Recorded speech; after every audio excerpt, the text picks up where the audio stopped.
Il s'appelle Gabikouba Bekanga que nous allons recevoir sur ce plateau. Avec lui, nous allons parler du nouveau gouvernement Ilunga Ilukamba, son profil, ses défis et pourquoi pas ses moyens d'action. Mesdames et messieurs, bienvenue à vous.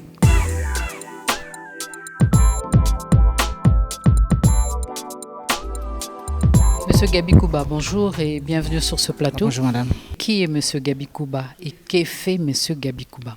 Oui, Gabikouba est journaliste. Je m'intéresse plus aux questions économiques. C'est depuis le lundi 26 août que les acteurs du gouvernement Ilunga Ilukamba sont connus. La liste a été publiée. Votre aperçu sur les têtes qui composent le gouvernement Ilunga Ilukamba? Bon, le constat que j'ai fait est que le président Tshisekedi a sensiblement réduit le degré de nuisance au sein du gouvernement avec l'absence des hommes que nous pouvons qualifier de toxiques au sein de ce gouvernement, parce que ces caciques du régime, ceux qui ont mal géré la RDC pendant des années, tenaient à tout prix à entrer au gouvernement. Il a opposé son veto, donc on peut dire qu'il est pleinement président de la République. Vous donnez là un aperçu assez général sur cette composition, mais j'aimerais que nous puissions entrer sur des détails des individus. Je vais prendre quelques cas des ministres des secteurs qui nous concernent, notre émission Economia. Je prends par exemple le cas du ministre du budget, pour nommer M. Jean-Bonheur Maillot, celui des finances José Sélé Alagouli, et aussi celle de l'économie, Madame Akassia. Si on peut avoir des aperçus individuels sur ces têtes des ministres. Ah bon, je voudrais d'abord commencer par mon secteur de prédilection, le ministre des Mines. Ok. Le ministre des Mines, et puis c'est lui des hydrocarbures, mais on va passer en revue le parcours de chacun d'entre eux brièvement. Mais je voudrais dire tout simplement que le gouvernement, c'est vrai, il est pléthorique. C'est un gouvernement qui a une grande taille. 66 membres. Ah oui, et l'État va plus dépenser. Est-ce qu'on va dépenser plus que nous ne gagnons?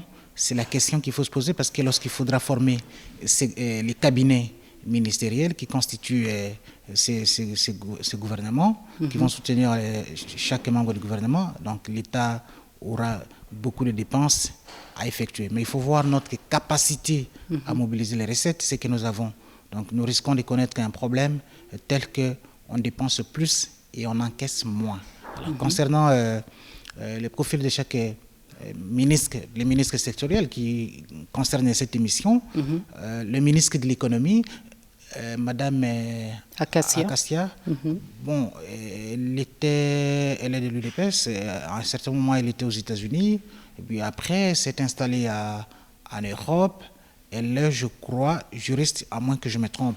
Économiste. Oui, elle est économiste. Certains diraient même qu'elle n'a aucune expérience professionnelle. Bon, personnellement, je ne connais pas son expérience professionnelle, mais je la connais comme membre du parti.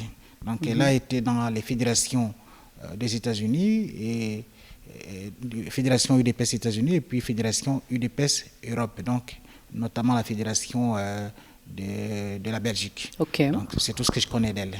Je n'ai pas assez d'éléments quant à son parcours professionnel. Alors, concernant le ministre des Mines, d'emblée, je peux dire que c'est un bon choix, parce que Willy Kitobo Samsoni, c'est un enseignant à l'université de Lubumbashi, ingénieur métallurgiste de formation.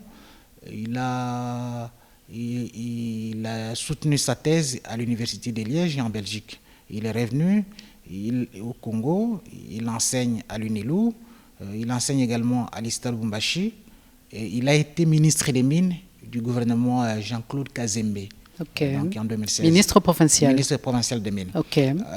Je retiens de lui un homme qui a un sens d'organisation. On sait le poids du secteur minier dans l'économie de la RDC et dans le budget de l'État, et la place qu'occupent les Katanga dans ces secteurs. C'est pratiquement l'âme de la République démocratique du Congo. Je ne peux pas dire que c'est tout à fait logique que le ministère revienne à un Katangais. Là n'est pas le problème, mais au moins il a une idée sur les secteurs.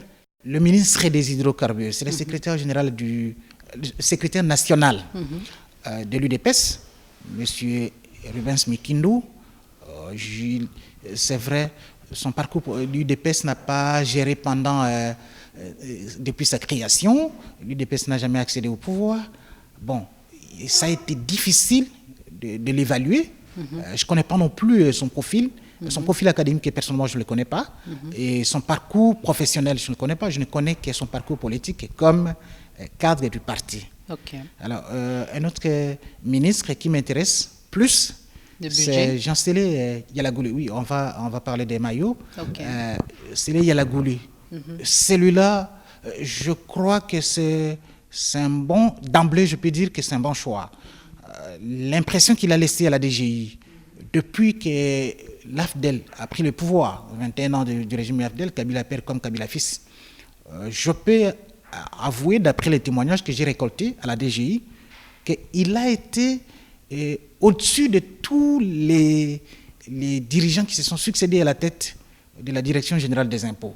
Donc, Célé Yalagouli a fait la différence dans un contexte extrêmement difficile. C'est vrai que les gens peuvent le contester. Bon, certains verront le verre à moitié vide. Moi, je vois le verre à moitié plein, parce que dans un contexte politique comme le nôtre, il est difficile de se distinguer en sortant la tête haute.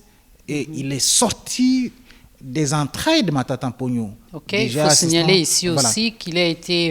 l'assistant de Matata Mpogno de Publiseco. Ils sont allés au ministère des Finances. Voilà. Il a été l'un des proches directeur de cabinet, voilà. à la primature, et puis à la DGI. Aujourd'hui, il est au ministère des Finances. Je pense que cet homme peut faire un travail de qualité. Okay. Alors, il est question que le président de la République le mette en confiance, lui assigne des missions précises, des tâches précises, le contrôler aussi.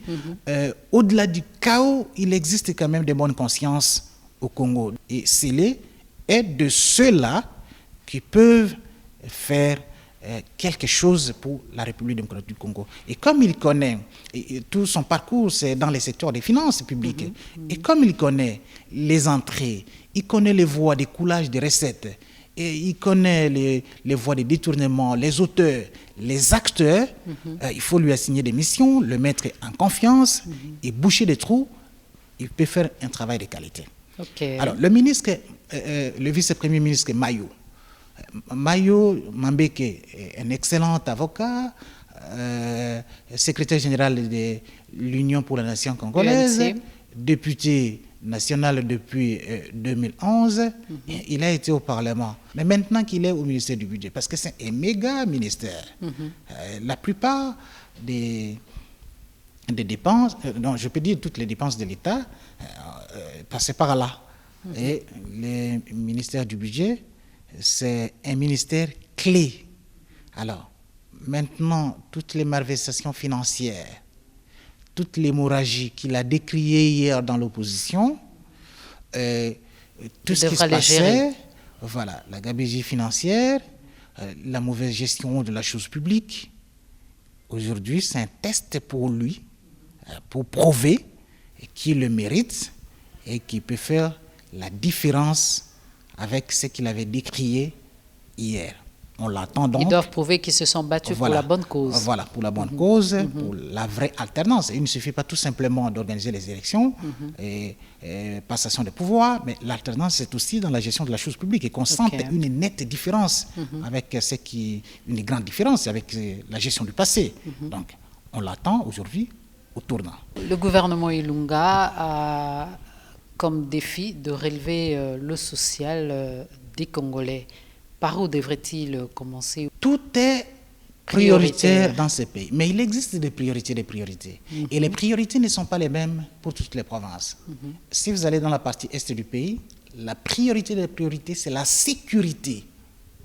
OK? La sécurité, c'est une priorité. Et c'est aussi une question qui va de pair avec les finances de l'État. L'armée, il faut l'équiper. Il faut nourrir les militaires. Il faut les payer correctement. Donc, ça va demander des moyens à l'État, la sécurité. Et vous avez le dossier Ebola.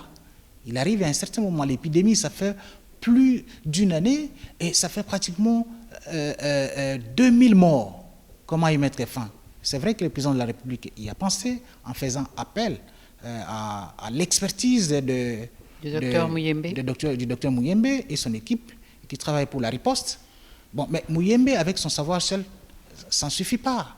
Hein, mais il faut lui donner des moyens. Et non seulement, il n'y a pas qu'Ebola, il y a aussi des questions de santé publique, le paludisme, la rougeole et toutes les maladies que nous connaissons. C'est aussi un défi énorme. Et autre défi, dans 5 jours, vous me parliez ici de l'inscription de vos enfants. Donc, la rentrée scolaire, un autre test. Parce que le président de la République a promis la gratuité de l'enseignement, mais pour que la gratuité soit effective, il faudra au moins 2,6 milliards à l'État congolais pour matérialiser cette promesse du chef de l'État. Et on va voir le budget que M. Ilunkamba va présenter au Parlement. Serons-nous à mesure de mobiliser réellement 2,2 milliards de dollars pour 600 millions de dollars pour le secteur de l'éducation, pour la gratuité de l'enseignement? Quand bien même qu'on l'a décrété, il n'y a pas seulement que l'enseignement primaire, parce que la gratuité concerne l'enseignement primaire.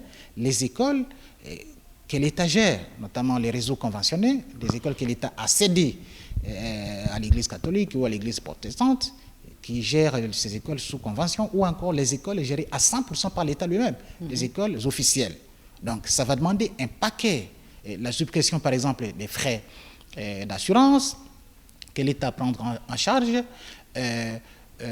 l'argent pour les bulletins, l'État prendra en charge, l'argent qu'on appelle minerval ou contribution de parents, donc l'État prendra en charge. On va voir aussi la situation des enseignants. Donc l'enseignant le plus gradé aujourd'hui, parce que les enseignants qui sont dans les écoles secondaires, ils seront aussi, quand bien même qu'on a décrété la situation, vous n'allez pas améliorer seulement les salaires des enseignants du cycle primaire, il faut voir aussi les enseignants du cycle secondaire. Et non seulement ça, c'est l'ensemble du système éducatif qui sera concerné, parce que les professeurs d'université aussi vont réclamer. Donc, il n'y a pas que les enseignants. Ils réclament déjà, il y a des grèves par-ci, par-là. Donc, c'est aussi un défi énorme pour la RDC. La mobilité pour les déplacements, les transports. Regardez à Kinshasa, j'ai fait 2 heures du temps pour arriver ici. 2 heures du temps, s'il vous plaît. Et c'est vrai qu'on peut parler des problèmes des routes et qu'on sort. Mais les véhicules, c'est une bonne idée que le président de la République ait pris l'initiative de relancer Transco, mais Kinshasa n'est pas la RDC. Le même problème se pose. Parce que s'il relance Transco, Kinshasa, Matadi, Kinshasa, Kikwiti, ou encore dans la ville de Kinshasa, c'est bien. Mais entre Lubumbashi et Likasi, entre Likasi et Kolwezi, qu'est-ce qui va se passer? Entre Mbandaka et Bikoro, comment les gens vont se déplacer? Dans toutes les provinces, le problème se pose avec Yakuité. Et même si on peut acheter des bus, il faut regarder l'état des voies de communication pour quitter un point A vers un point B. Ça demande beaucoup à l'État. Rien qu'à Kinshasa, vous avez eu par exemple des avenues qui étaient impraticables, comme l'avenue Kabinda, Kabamba, depuis une dizaine d'années. Et c'est à peine que le président Tshisekedi entre en fonction qu'on tente de réhabiliter. Et dans d'autres provinces, je connais même des provinces, je peux vous citer l'exemple de la province de la Chuapa, où depuis l'Antiquité, il n'y a jamais eu 1 centimètre d'une route asphaltée. Jamais.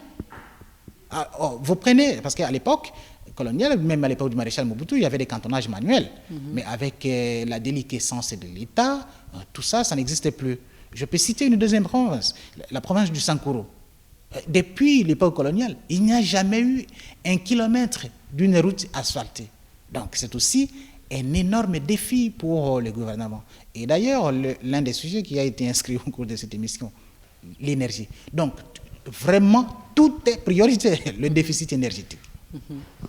Chacun de nous se promène avec son laptop ou avec son téléphone. Vous avez toujours un chargeur ou bien un powerbank. Pourquoi?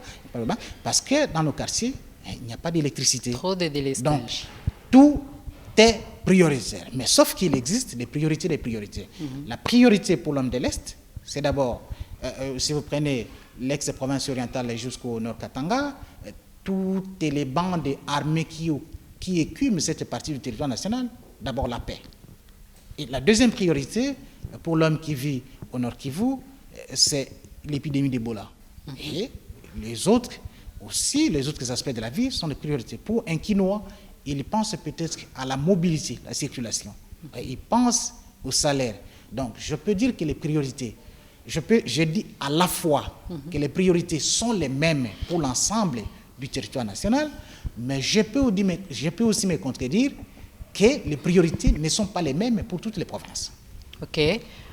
Vous venez de dire, rien qu'en ce qui concerne le secteur de l'éducation, que l'État aura besoin de 2 milliards 600 millions de dollars américains pour arriver à rendre effective cette gratuité. Mais d'où proviendra cet argent? Parce que nous savons tous que l'économie de la RDC est plus virée sur le secteur minier et que nous savons aussi qu'au jour d'aujourd'hui, le cobalt, par exemple, a baissé. Moins de 30 000 $. Voilà. Donc, le secteur minier contribue à 18% sur le budget de l'État.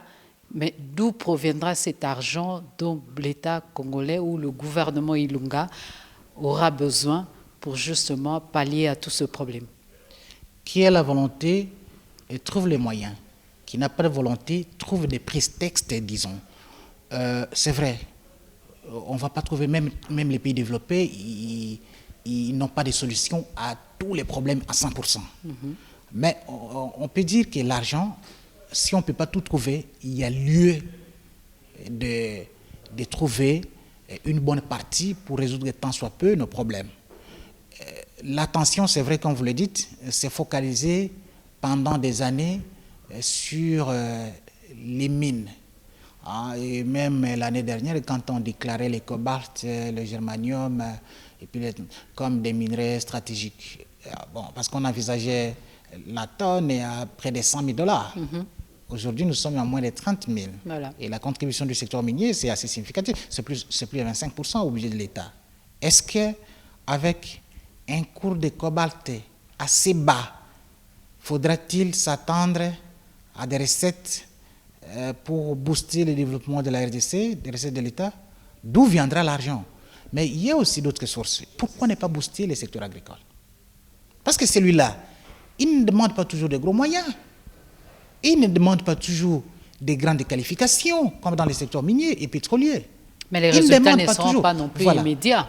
Oui, mais le secteur agricole, c'est un secteur qui peut produire à court terme. Il y a des projets miniers qui peuvent faire 5 ans, 10 ans, 15 ans.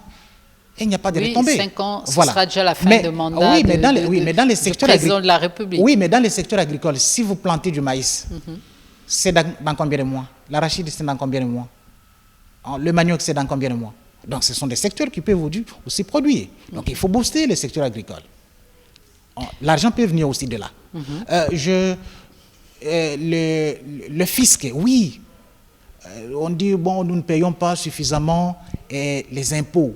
Mais pour payer des impôts, il faut avoir des activités qui doivent vous pousser à avoir des impôts. Moi, je suis parfaitement d'accord avec certaines personnes qui disent que chaque citoyen doit avoir un numéro d'impôt.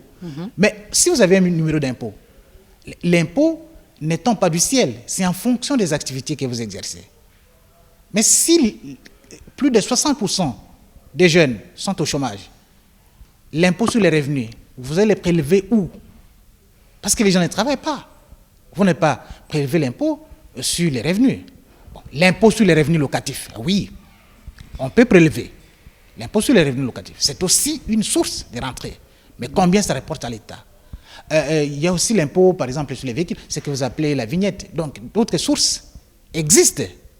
Bon, mais maintenant, quand on a prélevé les impôts, c'est aussi une autre paire de manches. Nous avons mobilisé autant. Comment vous les gérez? Est-ce qu'on a arrêté l'hémorragie des coulages des recettes? La semaine passée, on parlait ici de la disparition de 15 millions de dollars du secteur pétrolier. Savez-vous là où cet argent est passé? Mais ce sont des responsables de l'État. Donc, une gestion orthodoxe. Et dans les contextes actuels, parce que vous décriez la taille du gouvernement, je dis, oui, le gouvernement sera budgétivore, réellement. Mais on n'est pas encore, on n'est pas totalement sorti de l'auberge. Parce que si le président Tshisekedi a sensiblement réduit la capacité des nuisances et des hommes toxiques au sein du gouvernement, mais il n'a pas réduit non plus la capacité de consommation et d'absorption des recettes de l'État par les mêmes animateurs des institutions. Donc ça va nous prendre. Or, dans les contextes actuels, l'austérité aurait été l'une des solutions pour la mobilisation, c'est-à-dire pour faire des petites économies. Il ne suffit pas d'avoir des cabinets pléthoriques, parce que les gens ne peuvent pas consommer plus que ce qu'ils ne produisent. Vous voyez par exemple les ministères. Un ministère comme celui de l'initiation à la nouvelle citoyenneté, ça peut produire quoi? Mais le ministère consomme les recettes de l'État.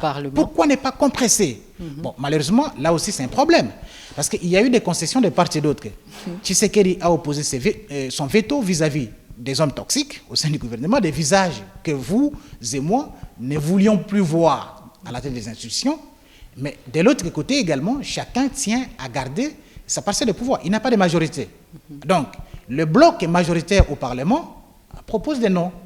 Et la logique est simple. Le gouvernement est issu, ça c'est constitutionnel, ce n'est même pas question d'être juriste. Le gouvernement est issu du bloc majoritaire à l'Assemblée nationale. Et c'est ce gouvernement-là qui sort de l'Assemblée nationale. Donc c'est le bloc majoritaire qui a proposé le gouvernement.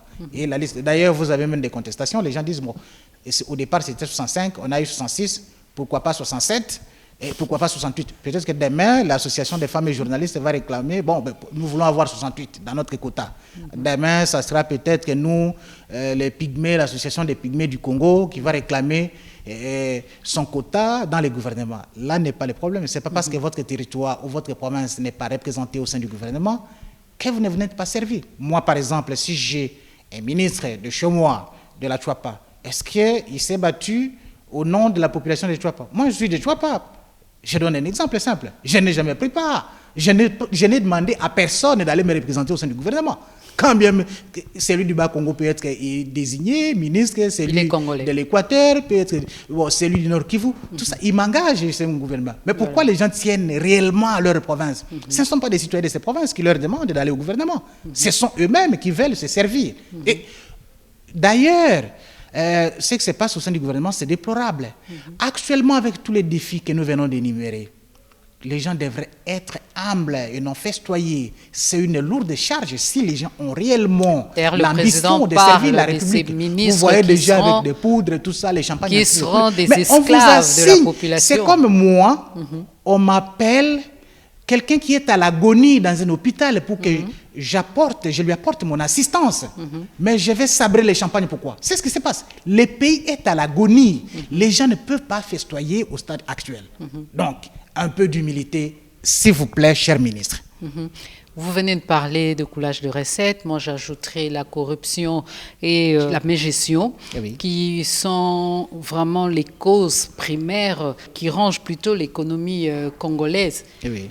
Qu'est-ce que le gouvernement Ilukamba doit faire pour justement combattre ces fléaux? La justice élève une nation. Et c'est aussi un défi énorme, la justice.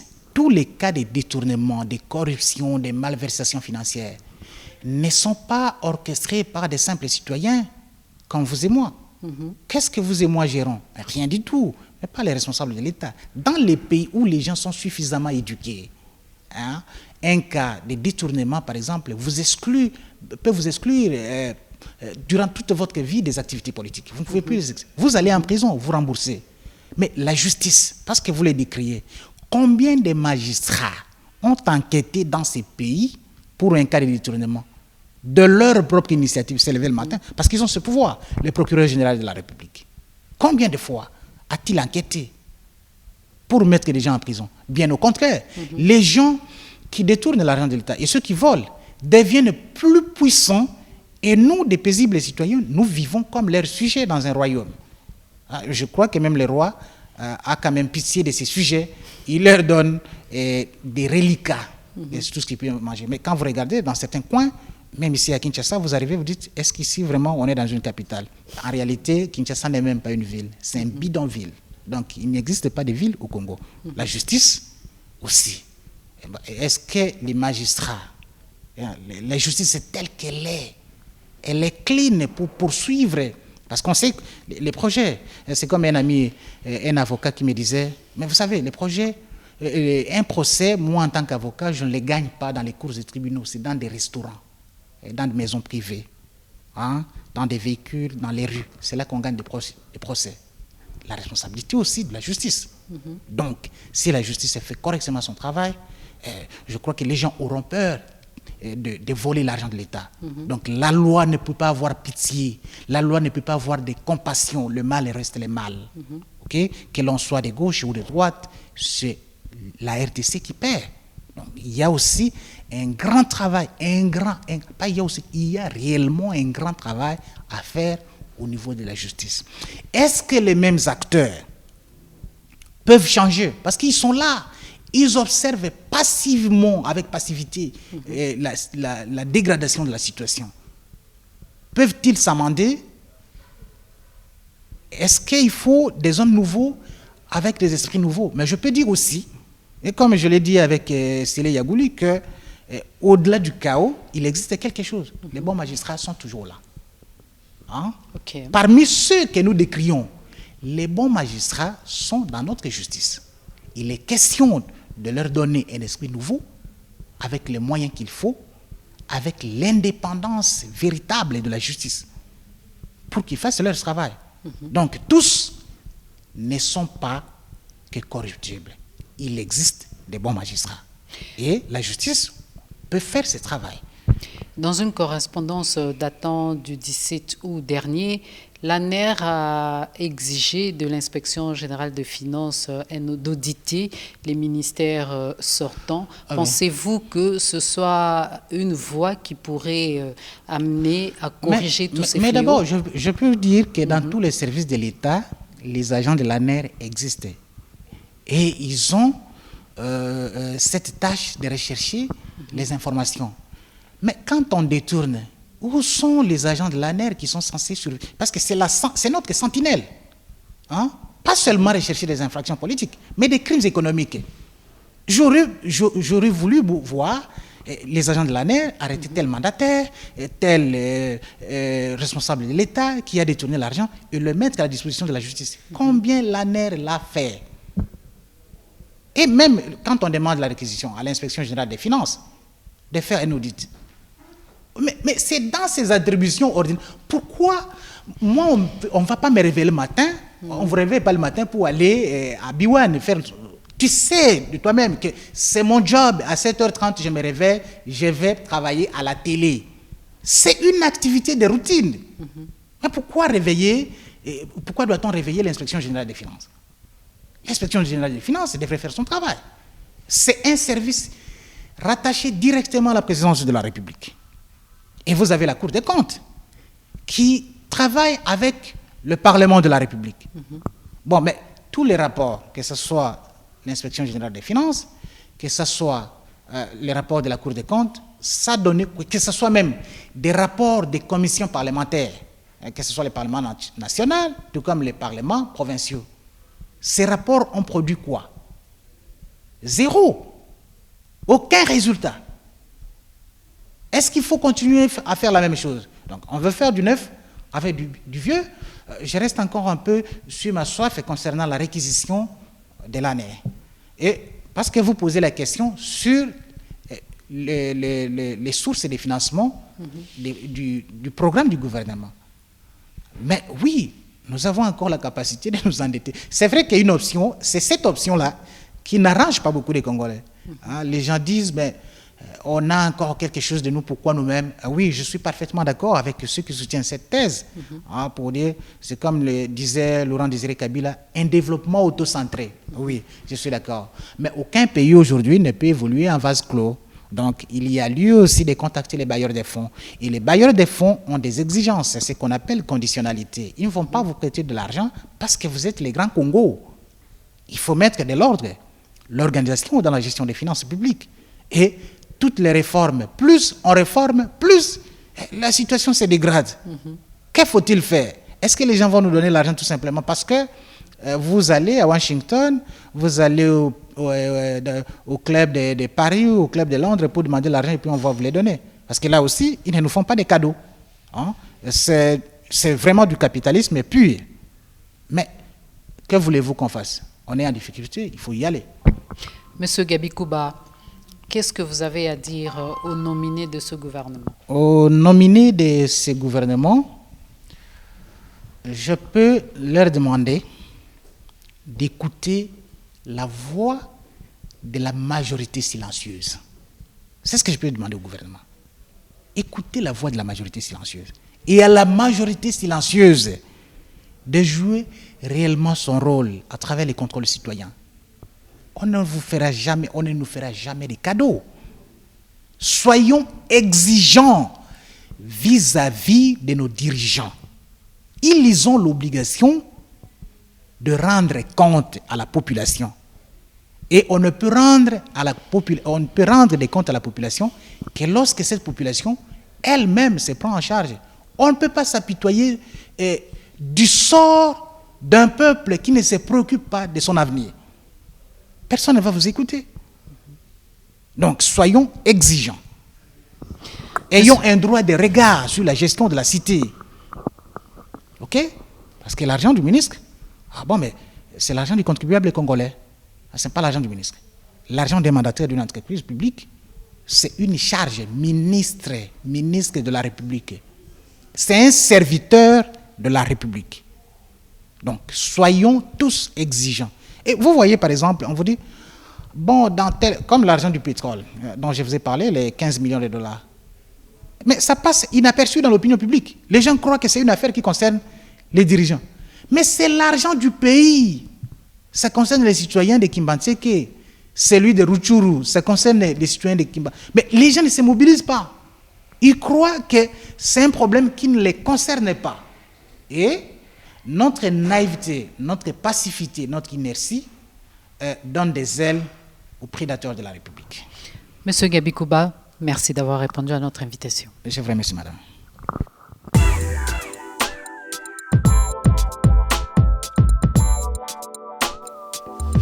Un peu plus de volonté pour le nouveau gouvernement Ilunga Ilukamba à œuvrer pour la bonne cause de la population. La rigueur de la loi doit être de mise pour combattre le coulage de recettes, la corruption ainsi que la mégestion. Mesdames et messieurs, c'est la fin de cette émission. On se retrouve la semaine prochaine pour un nouveau numéro d'Economia. Au revoir.